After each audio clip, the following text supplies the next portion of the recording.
హైదరాబాద్ పారిశ్రామిక శాఖలో యాపిల్ సంస్థకు విడిభాగాలు సరఫరా చేసే కంపెనీ ఫాక్స్కాన్ యూనిట్ ఓ ఆభరణంగా మారనుంది. గత ఏడాది శంకుస్థాపన చేసిన ప్లాంటును శరవేగంగా నిర్మిస్తున్నారు. ఇప్పటికే యూనిట్ స్ట్రక్చర్ దాదాపుగా పూర్తిగా వచ్చింది. మరో 1-2 నెలల్లో ఉత్పత్తి ప్రారంభించే అవకాశాలున్నాయని ఇండస్ట్రీ నిపుణులు అంచనా వేస్తున్నారు. ఫాక్స్కాన్లో నేరుగా 25,000 ఉద్యోగాలు లభించనున్నాయి. పరోక్షంగా మరో 1,00,000 మందికి ఉపాధి లభించనుంది. 3,500 కోట్ల పెట్టుబడిని ఫాక్స్కాన్ పెడుతోంది. మొత్తంగా 4,600 కోట్ల వ్యయంతో ఈ పరిశ్రమను ఏర్పాటు చేస్తున్నారు. రెండో దశలో మిగిలిన పనులను పూర్తి చేయనున్నారు.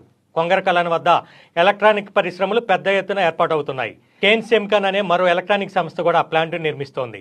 ఫాక్స్కాన్లో సెల్ ఫోన్లు తయారు చేయనుండగా కేన్ సెమికాన్లో కంప్యూటర్లు, ల్యాప్టాప్లు, సెల్ ఫోన్లతో పాటు మరికొన్ని ఎలక్ట్రానిక్ వస్తువులు ఉపయోగించే అతి ముఖ్యమైన సెమీ కండక్టర్స్ని తయారు చేస్తారు.